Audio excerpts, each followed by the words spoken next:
Namaskar.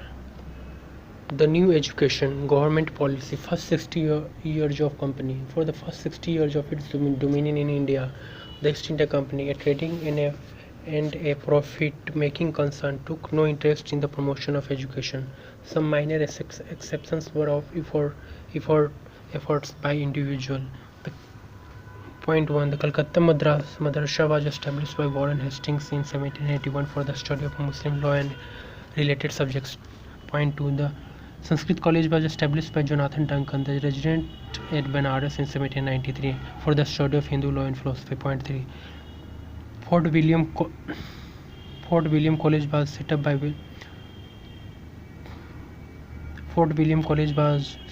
Wellesley in 1800 for training of civil servants of the company, languages and customs of Indians, closed in 1802.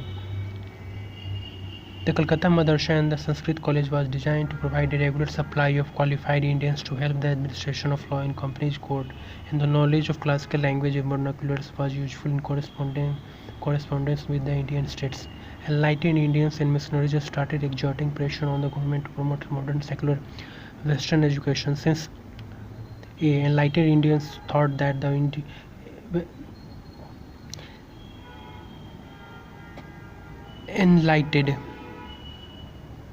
Enlightened Indians thought that Western education was the remedy for social, economic, and political ills of the country. Missionaries thought that modern education would destroy the faiths of India in their own religions, and they would take to Christianity. Serampore missionaries were in particular very enthusiastic about the spirit of education. Introduction by Charter Act of 1813. By the Act incorporated the principle of encouraging learned Indian and promoting knowledge of modern science in the country. The Act directed the company to sanction 1 lakh rupees annually for this purpose. However, even this petty amount was not made available till 1823, mainly because of the controversy raised on the question of the direction that this expenditure should take. Meanwhile, efforts of enlightened Indians such as Raja Ram Mohan Roy bore fruit, and grant was sanctioned for Calcutta College, set up in 1817 by educated Bengalis, imparting English education in Western humanities and sciences. The government also set up 3 Sanskrit colleges at Calcutta, Delhi, and Agra. Macaulay policy 1835. Lord Macaulay Mint 1835. This famous mint settled the row in favor of Anglicists.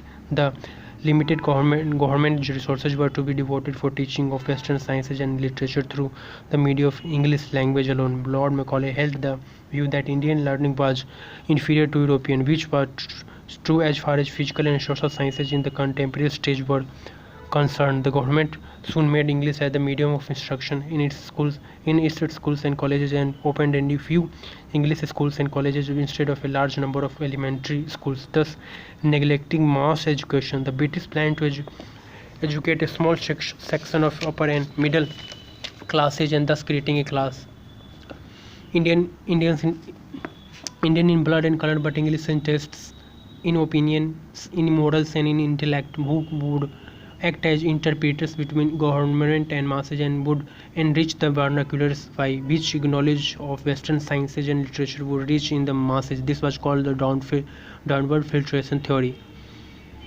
Modern ideas, if not education, did filter down to the masses, though not in a form desired by rulers, but through political parties, press, pamphlets, public platforms, etc. Modern education only helped this process by making available the basic literature on physical and social sciences to nationalists, thus eliminating their capacity to make social analysis. Otherwise, the content structure and the curricula of modern education were served colonial interests.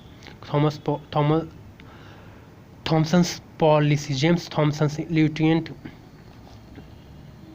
Governor of Nandapur Province, 1843 to 1853, developed a comprehensive scheme of village education through the medium of vernacular languages. In these village schools, useful for subjects such as menstruation and agricultural sciences were agricultural sciences agriculture sciences were taught. The purpose was to train personnel for the newly set up Revenue and Public Works Department, Wood's Dispatch, 1854. In 1854, Charles Wood prepared a dispatch on an educational system for India, considered the Magna Carta of English education in India.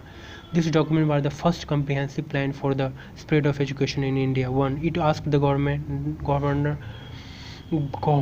of India to assure responsibility for education of the masses, thus repudiating the downward filtration theory, at least on paper. 2. It systematized the hierarchy from vernacular primary schools in villages at bottom, followed by Anglo-vernacular high schools and an affiliated college at the district level, and affiliating universities in the presidency towns of Kolkata, Bombay, and Madras.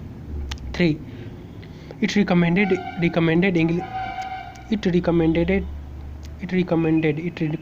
English as the medium of instruction for higher studies and vernaculars at the school level. 4. It laid stress on female and vocational education and on teachers training. 5th, it laid down that the education imparted in government institutions should be secular. 6th, it recommended a system of grants in it to encourage private enterprise. In 1757, universities at Calcutta, Bombay, and Madras were set up, and later departments of education were set up in all provinces. The Bethune School, founded by J.E.D. Bethune in Kolkata, 1849, was the first fruit of a powerful movement of education for women, which arose in 1840s and 1850s. Bethune was the president of the Council of Education. Mostly due to Bethune's effort, girls' schools were set up in a sound footing and brought under government's grant in an inspection system. In Agriculture Institute at Pusa, Bihar, and an Engineering Institute at Roorkee were started. The ideals and methods of Wood's dispatch dominated the field for 5 decades, which saw rapid westernization of education system in India. With educational institutions run by European headmasters and principals, missionary enterprises played their own part. Gradually, private Indian efforts appeared in the field. Hunter Education Commission, 1882 to 1883. Earlier schemes had neglected primary and secondary education. When education was shifted to provinces in 1870, primary and secondary education further suffered because the provinces already had limited resources at their disposal. In 1882, the government appointed a commission under the chairmanship of W. Hunter to review the progress of education in the country. Since the dispatch of 1854, the Hunter Commission mostly confined its recommendations to primary and secondary education. The Commission 1. Emphasized that the state's special care is required for extension and improvement of primary education, and that primary education should be imparted through vernacular. 2. Recommended transfer of control of primary education to newly set up district and municipal boards. 3. Recommended that secondary high school education should have 2 divisions: 1. Literary leading up to university; 2. Vocational for commercial careers. 4. It drew attention to inadequate facilities for female education, especially outside presidency towns, and made recommendations for its spread. The next 2 decades saw rapid growth and expansion of secondary and collegiate education within the participation in Indians. Also, more teaching examining universities were set up, like the Punjab University 1882 and the Allahabad University 1887. Indian Universities Act 1904. The dawn of the 20th century saw political unrest. The official view was that under private management, the quality of education had deteriorated, and educational institutions such acted as factories producing political revolutionaries. Nationalists accepted the decline in quality but accused the government of not doing anything to eradicate illiteracy. In 1902, Relay Commission was set up to go into conditions and prospects of universities in India and to suggest measures for improvement in their constitution and working. The commission precluded from reporting on primary or secondary education based on its recommendations. The Indian Universities Act was passed in 1904. As per the Act 1, universities were to give more attention to study and research. 2.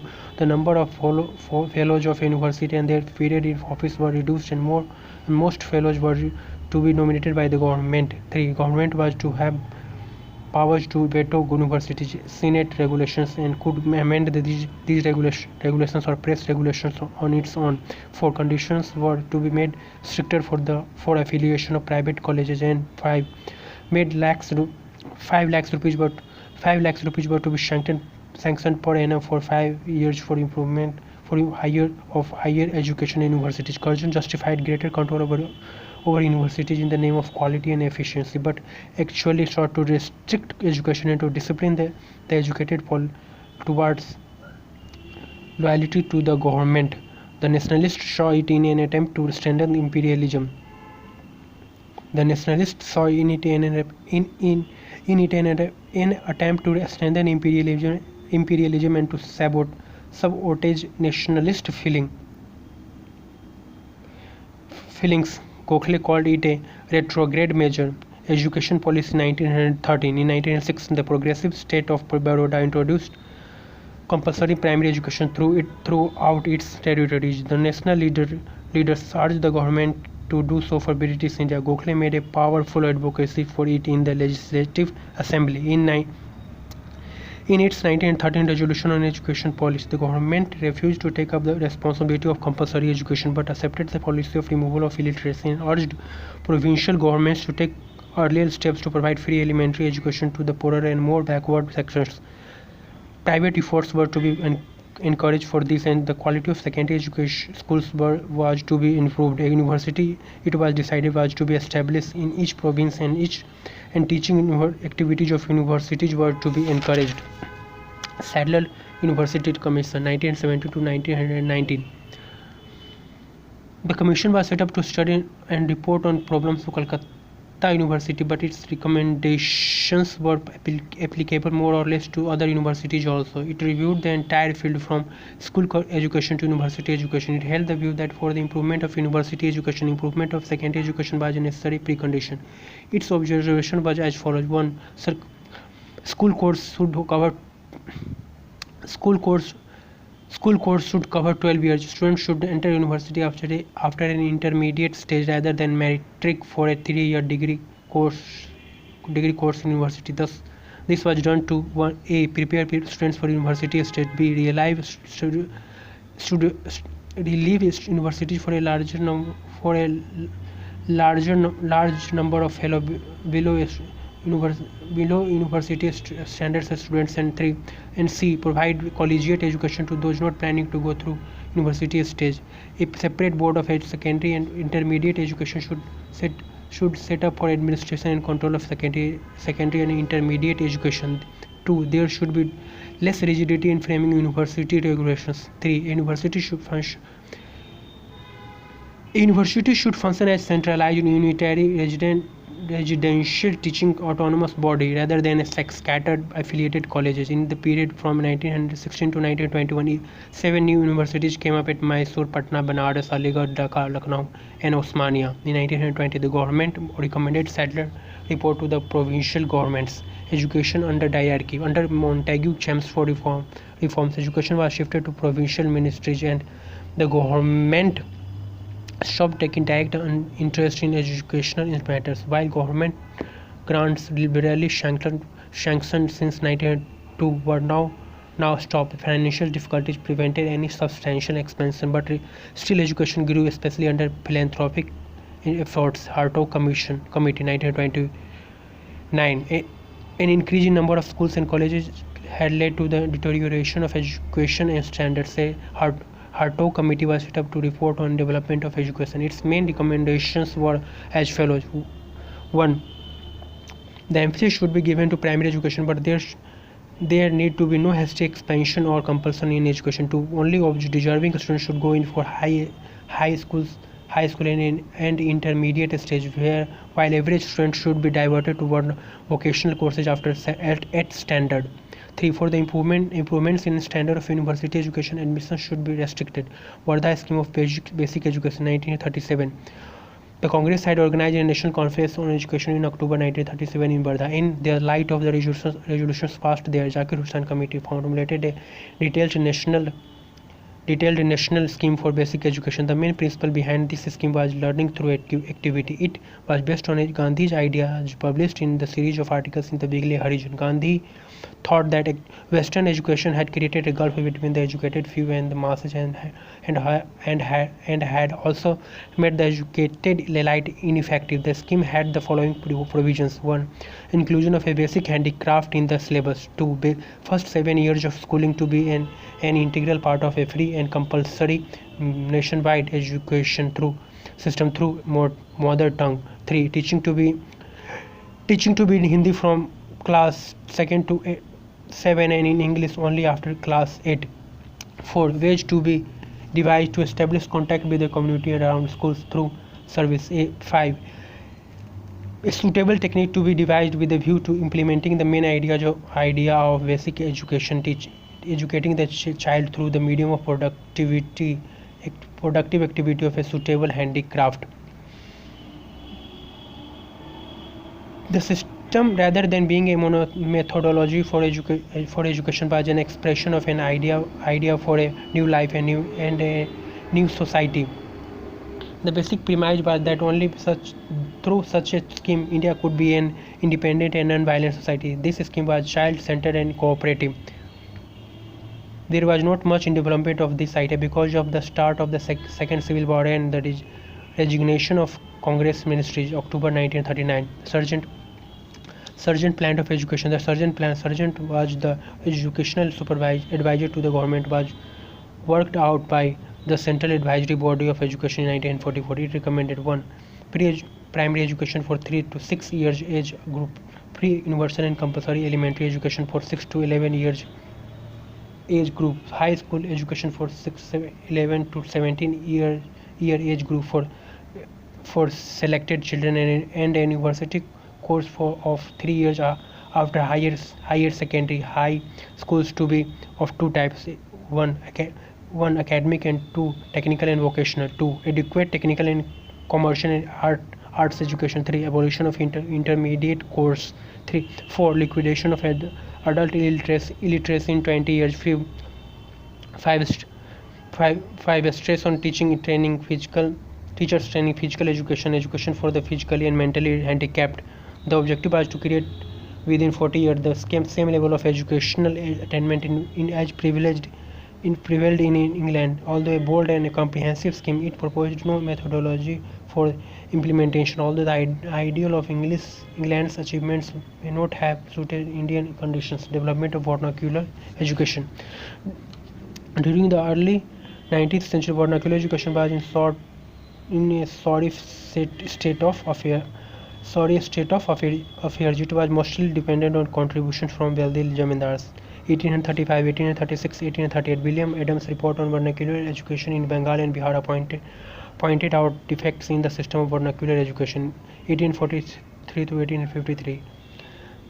James Jonathan's experiment in northwestern provinces UP as the lieutenant governor. These included opening one government school as model school in each tahsildari and a nominal school for teachers training for vernacular schools. 1853. In a famous mint, Lord Dalhousie expressed strong opinion in favor of vernacular education. 1854. Wood's dispatch made the following provisions for vernacular education. 1. Improvement of standards. 2. Supervision by government agency. 3. Normal schools to train teachers. This gave impetus to the cause of vernacular education. 1854 to 1871, the government paid some attention to secondary vernacular education. The number of vernacular schools increased by more than 5-fold. 1882, the Hunter Commission held that states should make special efforts for extension and improvement of vernacular education. Mass education was to be seen as instructing masses through vernaculars. 1994, education policy put special emphasis on vernacular education and increased grants for it. 1920, Harto Committee presented a gloomy picture of primary education. 1937, these schools received encouragement from Congress ministries. Evaluation of British policy on education. Even the inadequate measures Even the inadequate measures the government took for the expansion of modern education were guided by concern rather than philanthropic. The government measures for promotion of education were influenced by agitation in favor of modern education by enlightened Indians, Christian missionaries, and humanitarian officials. The need to ensure a cheap supply of educated Indians to man an increasing number of subordinate posts in administration and in British business concerns. Thus, there was an emphasis on English medium as the language of administration and of education. The hope that educated Indians would help expand the market for British manufacturers in India. An expectation that Western education would reconcile Indians to British rule, particularly as it glorified British conquerors and their administration. The British thus wanted to use modern education to strengthen the foundations of their political authority in India. The traditional system of Indian learning gradually declined for want of support, and especially after 1844, when it was declared that applicants for government employment should possess knowledge of English. Mass education was neglected, leading to a widespread illiteracy. 1911 to 1984, 1911 84%, and in 1911 84%, and in 1920 92%, which created a wide linguistic and cultural gulf between the educated few and the masses. Since education was to be paid for, it became a monopoly of upper and richer classes and city dwellers. There was an almost total neglect of women education because 1. The government did not want to arouse wrath of orthodox sections, and 2. It had no immediate utility for the colonial rule. 6. Scientific and technical education was by and large neglected. By 1857, there was only 3 medical colleges at Calcutta, Bombay, and Madras, and only 1 good engineering college at Roorkee, which was open only to Europeans and Eurasians. English language. Except English, the elite class also adopted English as its primary language. The real purpose of education could not be solved with the English as a medium. Therefore, what should be the medium of education was also the matter of problem. With the problems of introducing science and technical education in India. Within the General Committee on Public Instruction, the Anglicists argued that the government spending on education should be exclusively for modern studies. The Orientalists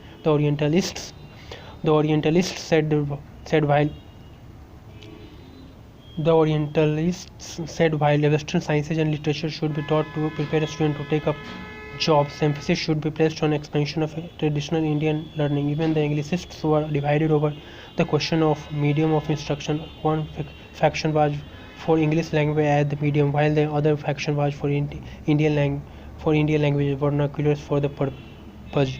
Unfortunately, there was a great deal of confusion over English and vernacular languages as medium of instruction and as objects of study. Modern science. The Engineering College at Roorkee was set up in 1847. The Calcutta College of Engineering came up in 1856. In 1858, overseas schools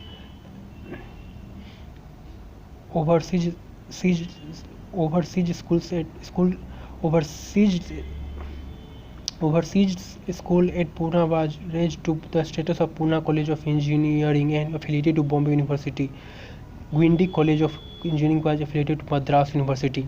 Medical training started